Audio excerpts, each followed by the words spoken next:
What's up, everybody? We back with another video, and today we back working on the E36.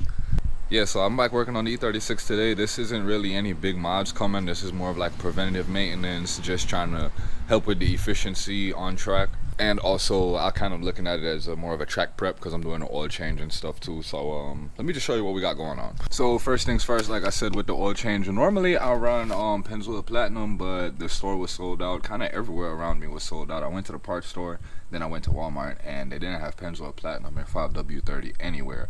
So I've been hearing a lot of good stuff about the VR1, but I saw the VR1, at least where I am, only was in 1030. So I just picked up the Valvoline full synthetic, so I'm gonna knock out an oil change. I have this right here. This is a fuel pressure sensor and the adapter to get the fuel pressure sensor to fit into the rail. I'm running this because, as you know, I'm running the Holley EFI, so now I have a provision on the harness and everything to run the fuel pressure sensor, so now I can monitor that. And a big thing, I'm still having like a breakup issue, you know, kind of down on power at about 6,000 RPM, between 6,000 and 6,500, and it's starting to be a lot more consistent. So I think that my fuel filter is dirty. I've really changed and checked everything else to rule out any other possibility of something else being the issue, and that's the only thing now. So that fuel filter is an Aeromotive A1000, I believe it is, or something. No, I think that's the fuel pressure regulator. Forgot the part number, but I do have an Aeromotive fuel filter in there. So I'm gonna take that out and clean it, see what happens, and put it back with the fuel pressure sensor, and then I'll be able to monitor that and see if my issue is fuel pressure related. So that'll be able to help me narrow it down. And last but not least, like I said, helping with efficiency, I got a 160 degree thermostat because what I have in the car now is the OEM 180 degree. So I'm gonna run that, and then I'm gonna go into the Holley system and make my fans come on at an earlier temperature. And also got a bottle of water wetter just to kind of help keep the cooling system happy. So that's the plan of attack for today. Like I said, for me, the main two things is cleaning out that fuel filter and then getting that fuel pressure sensor installed into the system, and then I'm gonna test drive it and see if the car is running better, and then also monitor it too and see if the fuel pressure is, you know, a lot more consistent. I won't be able to tell if it was consistent before because I wasn't running the sensor before, but it's okay, you know, we'll figure it out. So let's go ahead and get to work.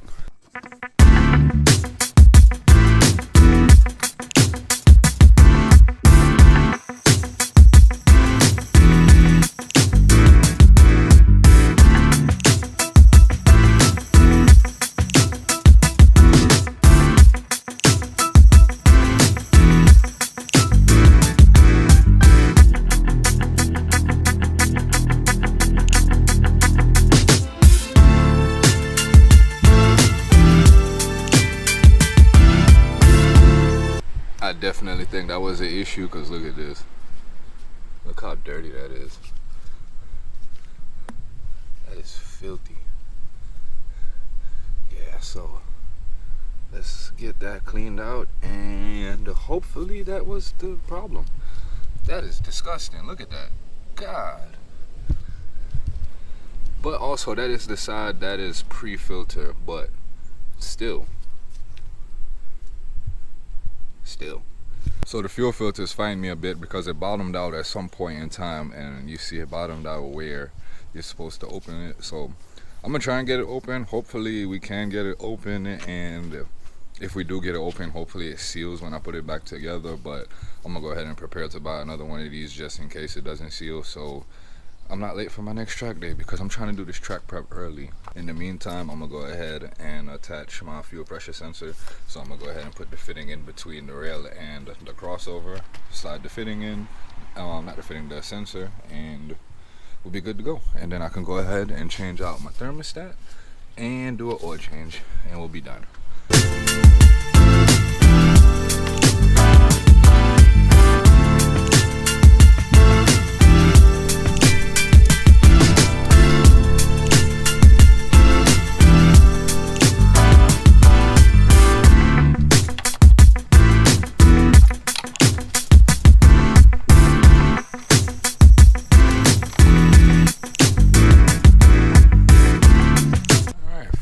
Sensor is done and dusted. It is a little close to the cylinder head, but it's not touching. and I really don't have anywhere else to put it for where the provision is on the harness, so it's gonna have to work, and it will work because it's not touching anywhere, it's just really close.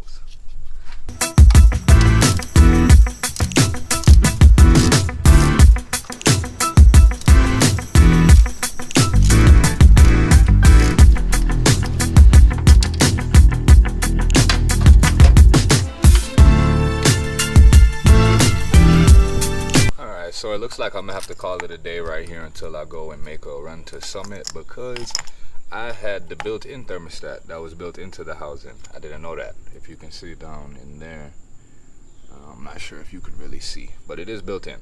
So this isn't gonna work, so I'm gonna have to make a run down to Summit, replace this with another one of these that's 160 degrees, and we'll be back in action. Alright, so it's been 2 days now. I went and got the parts that I needed. So instead of trying to make this one work and opening it up and risking this fuel filter leaking and then having to go buy another one, I just went ahead and pulled the trigger and bought another one, you know. And also too, I've raised the car up. I rose the car up. I brought the car up some. So it's not as low as it used to be, so this issue should not happen again. This was probably when I first did the swap, and when I first did the swap, that was before I did the wide body, and the car was actually significantly lower, because when I put the wide body on, it was impossible to run it at the height that it was, because the over fenders actually bring down the, well, at least in the front, it brings down the arch a little bit. Having the arch brought down in the front, when I did the wide body and I put it back down on the ground, I couldn't even turn the wheels without, you know, it touching the fender. Like, the wheels were sitting, the fenders were sitting on the tires, and in the back it actually raises up the arch on the over fender, so you can, they said they do that so you can get rid of the rake that the E36 naturally has, and you can, you know, make it sit flat and it won't look awkward, you know, then the wheel arches will match front to rear. So that shouldn't be an issue anymore. I rambled for a while, sorry about that. And I also got the correct thermostat. Like I said, I have the built-in one that's built into the housing, so I had to get that. And this is the Lingenfelter 160 degree thermostat. So like I said before, I'm gonna install this, and then I just got to go into the Holley and change the fan temperatures. So right now I have them coming in on at 190 and off at 180, and now that I have the 160 degree thermostat, I'll probably turn them on maybe 170, 175-ish, and turn them off probably 160, 165. I don't know. Gotta look into that, because I don't want it to run too cool, you know, so we'll see.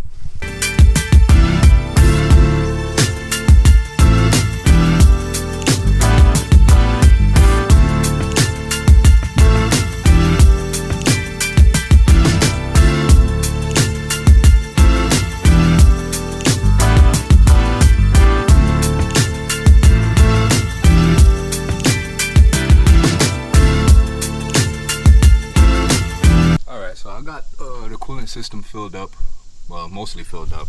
I gotta wait for the thermostat to open so I can fill it up the rest of the way, but I'm gonna go ahead and throw the water wetter in there, get that in there.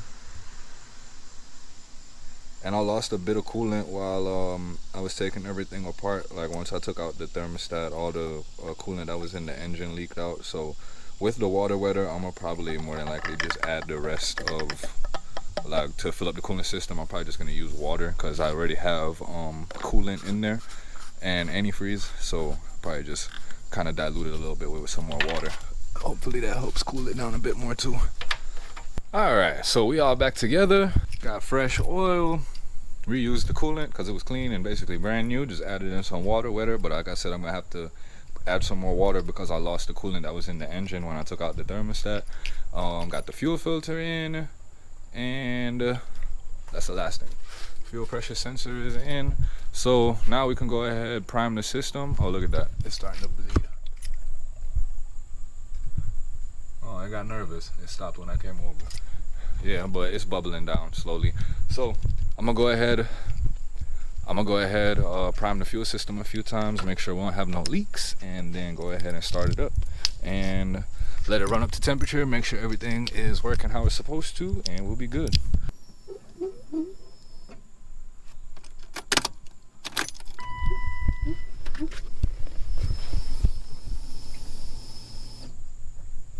I don't see any leaks. time for good measure. Yep, no leaks. We good. Okay, it was at 43, but as soon as it finished priming, it dropped. So that's about right. Actually, because we have it now, I'm actually gonna go in and change it, and instead of looking at TPS, I'm going to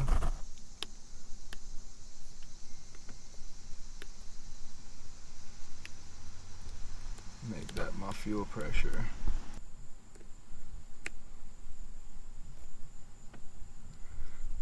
Fuel pressure units.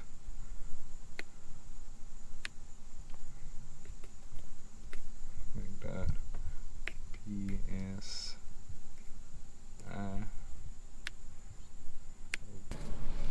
Let's prime it and see what it says. Only thing, the screen kind of takes a second to turn on, so.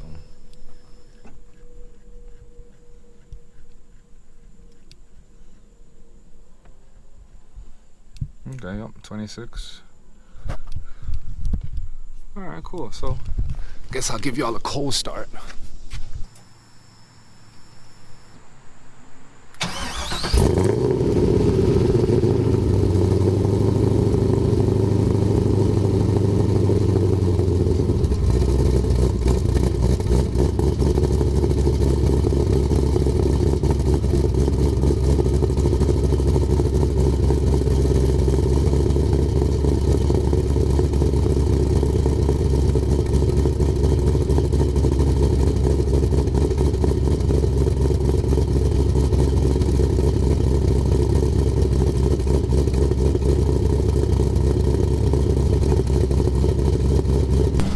So the fuel pressure is reading properly. I actually need to turn it down a little bit because it's supposed to be 43 psi, but it's at 46. So gotta adjust that a little bit. But everything's working how it's supposed to. So I'm gonna let it rattle up to temp.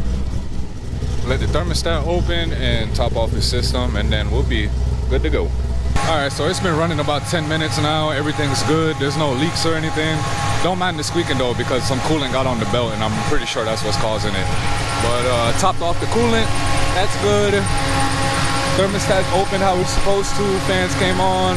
I still haven't adjusted the temp on the fans. I just got to do that. So yeah. Like I said, the only thing I need to do, I need to adjust my fuel pressure and bring it down about 2 psi, and really about 2 to 3 psi, because it's on like the high 45s when I needed it around 43. So yeah, so I got to do that.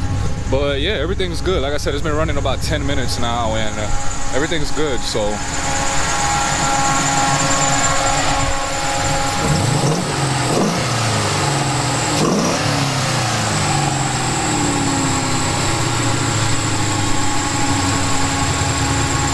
alright, so we got the car all back together. Everything is good. I tightened up that fitting. It's not leaking no more. So yeah, it's all good. It's all back together, and it is ready for the next track day. Before the next track day, I'm gonna try and wire up the AC to work with the new Holley that I have, because since I put that in, it hasn't worked. I haven't wired it up yet, so I'm gonna mess around with that, see if I can get that to start working. But other than that, yeah, it's good. And actually too, I was gonna like throw in a clip of me driving it, you know, in this video at the end, to see what kind of difference the new fuel filter and everything made, but I'm not gonna do that. I actually want to make another video, a whole separate video of that, and not just of that, but also of breaking down the Holley, everything that I bought, everything that I did, and basically like a review kind of on the Holley and what I think about it. So I'm gonna use that for the next video. So that will be the next video. It's just gonna be me street driving it, doing some pulls and talking about the Holley, and if what I just did, you know, fixed the issue that I was having before. So yeah, I'm gonna call it there and leave it at that.